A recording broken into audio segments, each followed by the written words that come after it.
Да, конечно, щелчок не в Красную Армию, но это, разумеется, не AirPods Pro, тем более в 3 раза дешевле. С другой стороны, лютая автономность в 10 часов, довольно приличные микрофоны, хорошее звучание, отсутствие микрофризов при работе Bluetooth версии 5.2 и адекватный ценник, конечно же, это заманчиво. Это не лучшие наушники по звуку, но звучание здесь хорошее. Здесь не лучший активный шумодав, но в отличие от модели Oppo X, он здесь довольно ощутимый, а Oppo X в 2 раза дороже. Очень низкая по ощущениям задержка в играх, по мне даже комфортнее, чем в AirPods Pro. Изменение громкостью и анимация с моим новым Poco X3 NFC. Эти наушники меня, конечно, покорили. Покупал на свои кровные 11.11. Не зря. Чем именно они меня покорили, сейчас расскажу. Tube 711, всем привет, вы на канале Польза.нет, меня зовут Саня, минимум 5 обзоров в неделю я выгружаю. Ежемесячно разыгрываю 5 Mi Band'ов 5 серии за лайк, подписку и комментарий к любому видео. Условия конкурсов, которых под конец месяца всегда много, и мои контакты в описании. В прикрепе мой телеграм-канал с промокодами на Алиэкспрессе. Все розыгрыши 30 числа каждого месяца на стриме. А сегодня я расскажу вам о новых беспроводных наушниках-затычках ZMI PurePods Pro суббренда Xiaomi. Упаковка, все максимально просто. Я бы даже сказал дешево. Как и то, как именно продавец упаковал наушники перед отправкой. Ну и ладно, главное дошли. Упаковка слегка пахла клеем, запах которого выветрился очень быстро. В комплекте наушники, 2 пары сменных амбушюр, по мне, конечно, ужасного качества, но зато беленькие. Кабель для зарядки бокса Type-C на USB-A. Не думаю, что он вам понадобится, но лишним не будет. Бокс для зарядки и инструкции. Все на китайском, глобалки пока в продаже нет. Но если в сети будет продолжаться шквал хвалебных отзывов про эту модель, возможно, глобалка будет значительно дороже. Хотя, как бы я их ни хвалил, они однозначно уступают по звуку, шумодаву и микрофонам Xiaomi Mi Air 2 Pro, обзор на который вы можете посмотреть по ссылке в правом верхнем углу. Опять же, это исключительно мое мнение, как владельца обоих девайсов. Правда, у Mi Air ценник почти в 2 раза выше. Разошлись Xiaomi-то с новинками не на шутку. Распаковали, зарядили наушники и бокс. Первое, что мы делаем, это скачиваем программу по QR-коду, которая у нас на упаковке. Скачали. Пока вы смотрите на ее перевод, да, вы заметили, она пока только на китайском. Уверен, что английский и русский ей скоро завезут. Основные интересные моменты данной проги. В наушниках есть сенсор приближения. Работает он, кстати, очень хорошо. Вынули автопаузу, вставили, включилось воспроизведение автоматически. Шумоподавление и функция прозрачности на борту. Работает притом заметно. Не как в AirPods Pro, но близко по уровню к Huawei FreeBuds Pro, а это уже уровень. Притом эти функции не активировать, пока наушники не окажутся у вас в ушах. Одно ухо с шумодавом не работает. Есть функция адаптивного шумоподавления и громкости. Находится активация у них в лаборатории. Но пока, по мне, они довольно сырые. Есть возможность отключить сенсоры приближения в программе, что очень удобно. В продаже есть только китайская версия, разговаривают они с вами, соответственно, только на китайском языке. Пока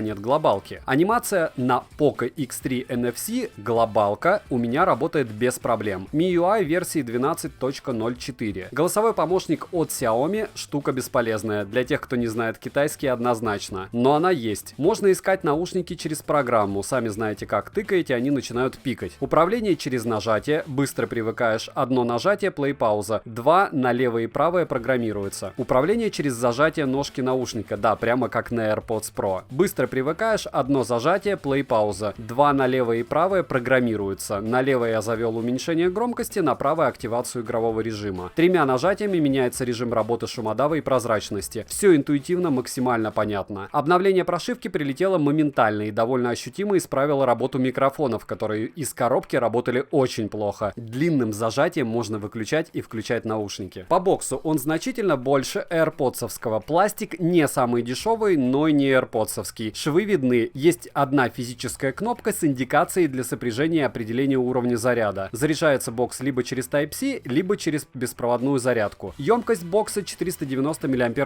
На 2 перезарядки наушников полных хватает. Максимально потребляет 5 Вт при зарядке по воздуху. Крышка люфтит не сильно. Из бокса наушники вытряхнуть просто. В кармане носить будет удобно от того, что форма понятная. Не считая шва на корпусе, отличный бокс. Про суперфункции зарядки расскажу далее. Наушники больше, чем AirPods Pro, меньше Huawei. Удобны, не вылетают, даже для спорта нормально. Но вот амбушюры прямо бесят по ощущениям, слишком они топорные. А поменять пока не на что. Они здесь, как и у всех наушников с ANC, активным шумоподавлением, хитрой формы, с хитрым звуководом. Автономность просто супер. Без включенного Существенного шумодава при проигрывании музыки с помощью кодека AAC через телефон Poco X3 NFC уши на 50% громкости, которой, возможно, правда, вам и не хватит, отработали 9 часов 37 минут, лично у меня. Кому интересно остальные режимы, спросите в комментах, отвечу. Размеры и вес наушников очень даже адекватные. Несмотря на то, что они изначально больше AirPods Pro, носить в ушах их удобно, даже под шапкой. Дальше плюшки умной зарядки. 5 минут наушников в боксе для зарядки дает 2 часа прослушивания на 50% громкости. Адаптивное шумоподавление работает в двух режимах, для улицы и для помещения. Адаптивная же громкость не впечатлила совсем. Анимация штука приятная, в наличии. Функция прозрачности работает хорошо. Как внешне и по размерам отличаются от фронтменов наушников с ANC, вы сейчас видите. Защита от влаги неприлично скромная, IPX4 это, конечно, больше для вида, ни в какие ворота это не лезет. Сборка желает лучшего. Швы моментально забиваются грязью. Таких просчетов я давно не встречал. Уж очень такая сомнительная сборка. Если бокс тоже стоит на зарядке, наушники заряжаются до 50% с нуля всего за 15 минут. Шумодав до 35 дБ. Bluetooth версии 5.2 через 3 стены ловят. Фризов и заиканий даже в торговом центре замечено мной не было. Есть игровой режим, по ощущениям нереальный. Задержка минимальная. Ни в играх, ни в YouTube она для меня была незаметна. Вот вам пример.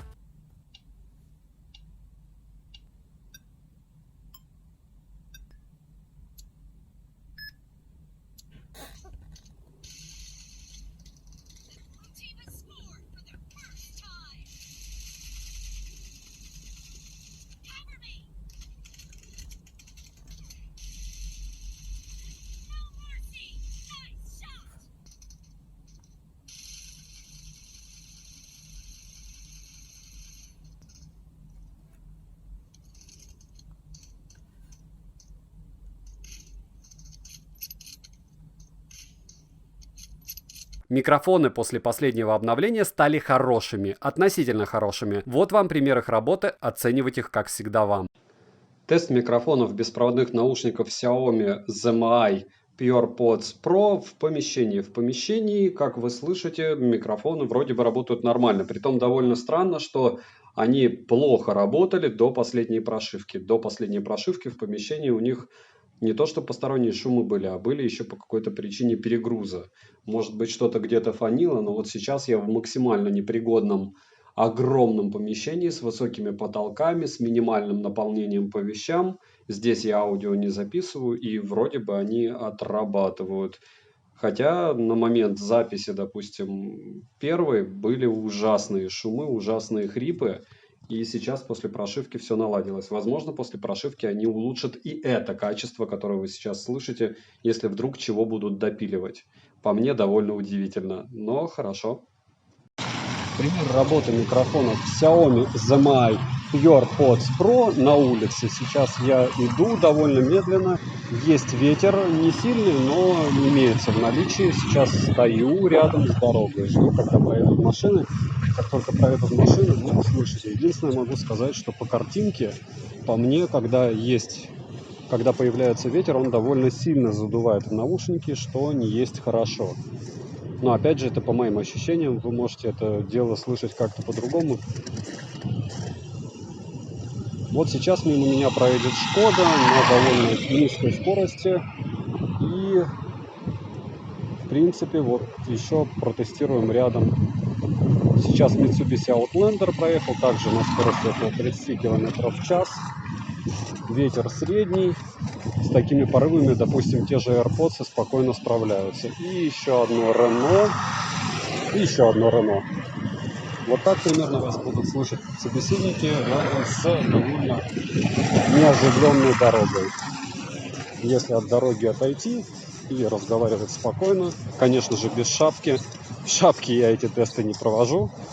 Вот так вас будут слышать собеседники. По мне, на улице, кстати, они справляются относительно условий лучше, чем они справляются в идеальных условиях в помещении.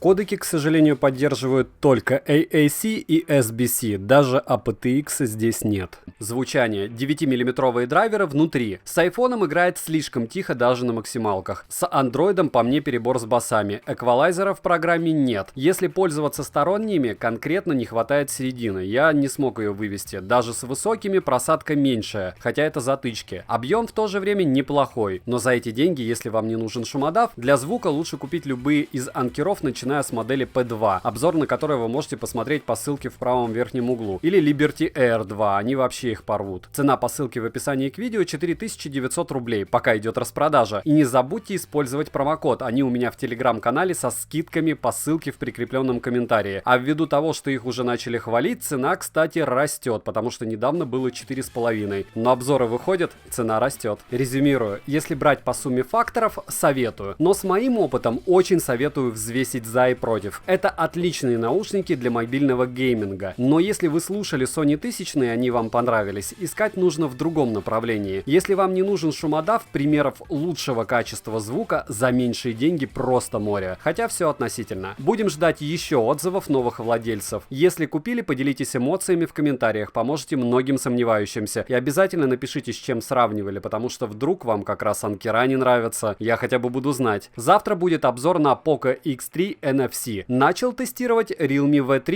и OnePlus Nord. Последний. Подписывайтесь на канал с колоколом, ставьте лайк за труды, девайс сюда или нет, пользы нет, даст ответ. Добра и удачи вам, дорогие друзья.